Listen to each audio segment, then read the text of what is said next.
ভাবি গো ভাবি, আপনার যে এত প্রতিভা, এত গুণ, আমি তো কোনোদিন চিন্তাই করতে পারি নাই ভাবি। এরকম এতগুলা সুন্দরী সুন্দরী বিবাহিত অবিবাহিত নারী থাকতে আপনারে যাত্রা নায়িকা বানাই দিল, আপনারে রূপবানের চরিত্র দিয়ে দিল পরিচালক। ভাবি গো ভাবি, আপনি এত মেধাবী, এবছর তো আপনি যাত্রার নায়িকা হয়েছেন। আপনি আমার একটু ভালো মতো নাচ গান শিখেন, যাতে পরের বছর নায়িকাটা আমি হইতে পারি।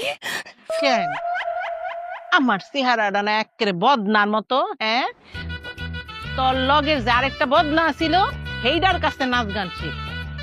আচ্ছা, এই মেম্বারের বউ, এইদিকে আসো।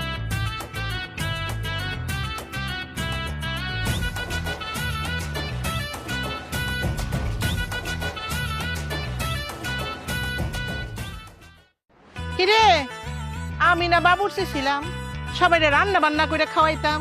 এইবার বুঝছত আমি কি? গ্রামের মধ্যে এত বিবাহিত অবিবাহিত সুন্দরী মাইয়া থাকতে আমি রূপবান। দেখছ, আমি আগেও নায়িকা ছিলাম, এখনো নায়িকা। তোরা তোরা বন্দি বন্দি থাকবি। শোন, খালি মেম্বারের বউ হইলে হয় না, আরে প্রতিভা থাকতে হয়, জ্ঞান থাকতে হয়, যেটা আমার আছে তা দুজনের কিছু নাই। হ্যাঁ,